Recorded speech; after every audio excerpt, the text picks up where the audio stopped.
Hi there, I'm Justin Pringle. I've started my career with IT training sort of 25 years ago, ran my own business, and then I've been around the house with technology. So I've worked with drones, space.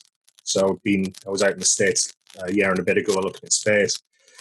But in general, I tend to also, as well as run my own business, I've always worked within businesses for growth.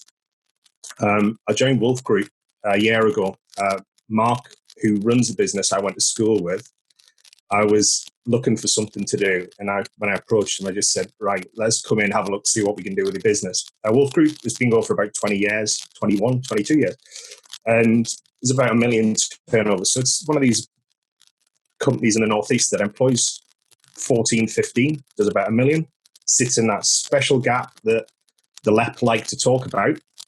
And we're also potentially high growth. So when I joined, I looked at how we could take it to 2 million, to 5 million and beyond. I've done it with other businesses, and there's no reason to do the same with this one. However, when you start analyzing the business and get deeper into it, the one issue that we realized was the pipeline to skills was probably the key issue that we had. So it was all well and good, and this kind of covers exactly what Rob said. It's all well and good dealing with knee-jerk and dealing with things on the day, but how do you actually plan for scalability and how do you plan for growth?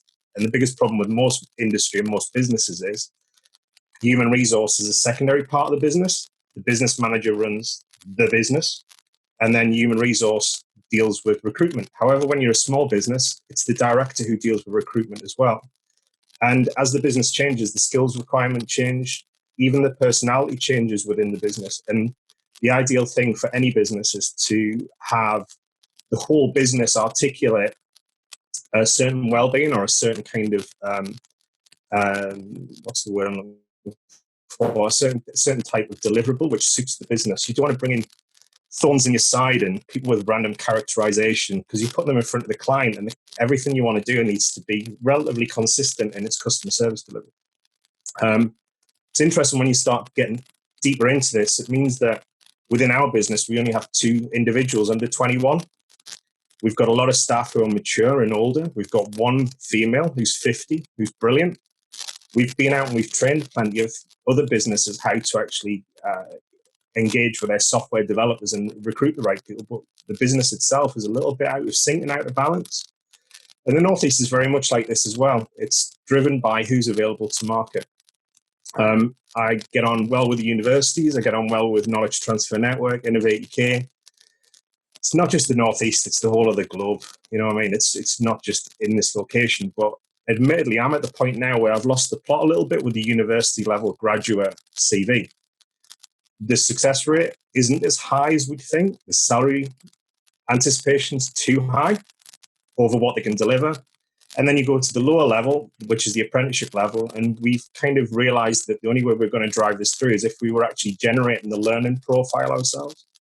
So we've been working with British Computer Society and keeping an eye on the industry in general. And we've noticed that accessibility to schools is very easy. Accessibility to colleges, 0. The colleges are commercial ventures. The colleges make it hard for you to engage. They are not willing to change anything they do because they're set in stone with the curriculum and how they work, and they haven't got a clue how our business works. I can employ 20 people in the next year, and I would not feel confident taking anyone from a college at this point in time without a clear understanding that it's going to cost the business to retrain them. That is something that we have to evaluate as a business, and it makes it harder to employ someone who's green.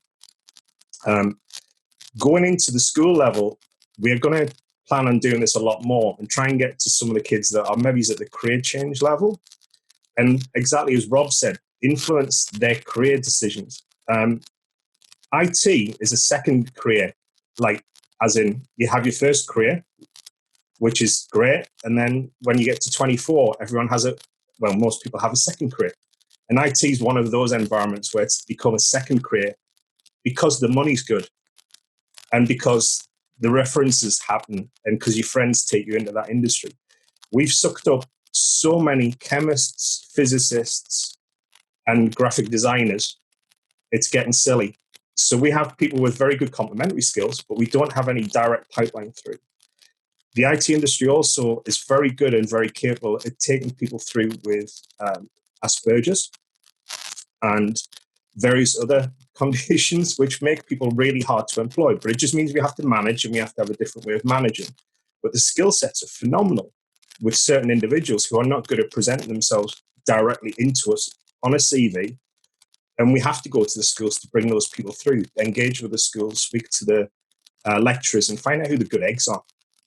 I find in the Northeast that we get on well with RTC.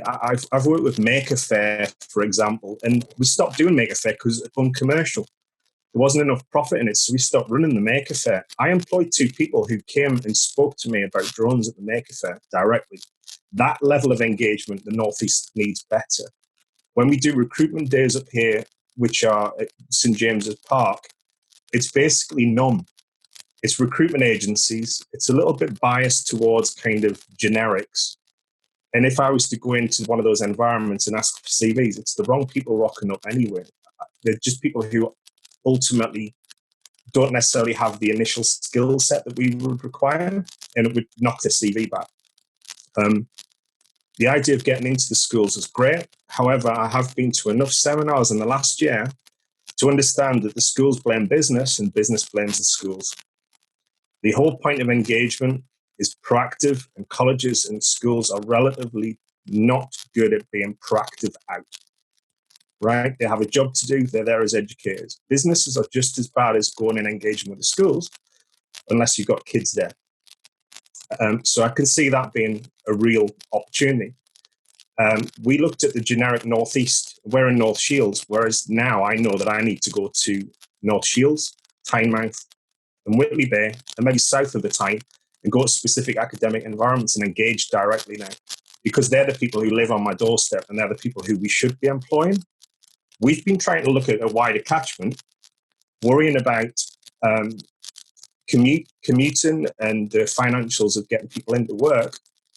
Even on the Northeast Well network, we're in North Shields because it's on a metro line, because it helps us out.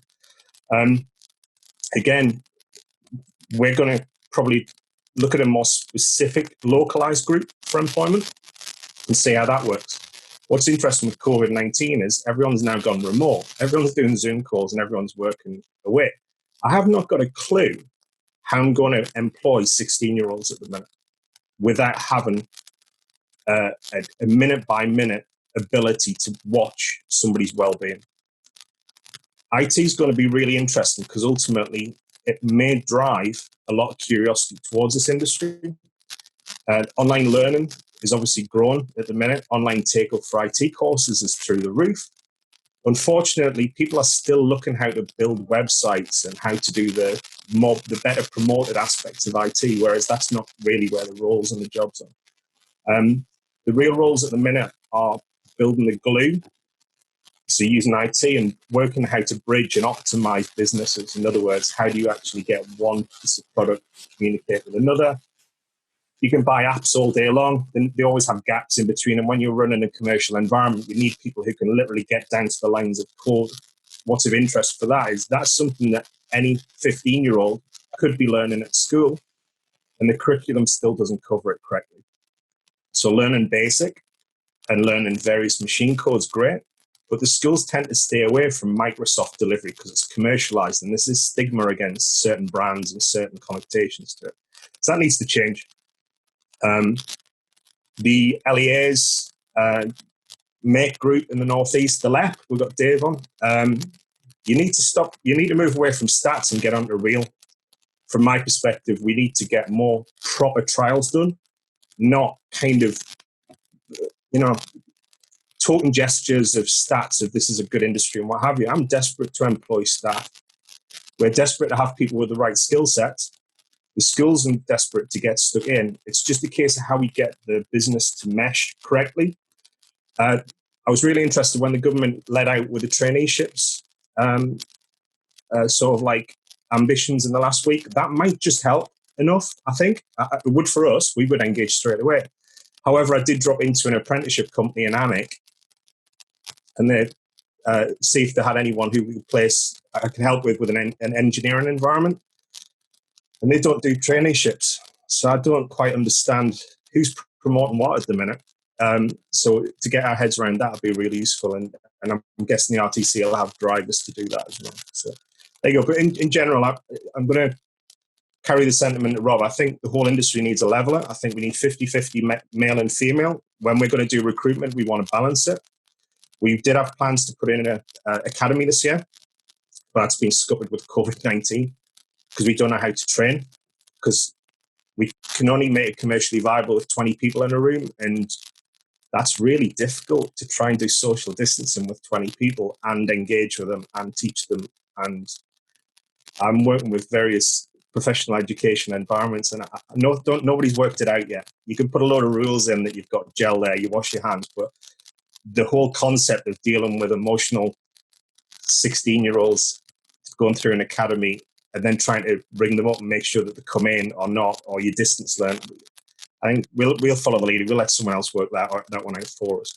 So we'll probably be doing that in 2021. But from our perspective, that was going to be our driver to self-generate our own next group of individuals through and then feed them out into the industry like Perfect Image and, Sage and all the usual suspects up here as well. So again, we've been scuppered on what we think is going to happen next as well. But yeah, I think the idea of having a classroom balance with half male and half female is a dynamic that the colleges should be driving. That's not my responsibility. But I think the colleges should be marketing their courses in the correct manner to the correct people. And they should be telling women that the opportunity is there for employers. I would employ more women if I had more CVs through, and I'd employ more young people who are female if I had the right CVs and the right confidence in their ability as well. So there you go. I'll kind of leave it there, but it's all positive in terms of what we could do. We will be self-sufficient and do our own thing. It would just be nice for the Northeast to see us a bit more harmony and a bit more general push in the right direction somehow. But there you go.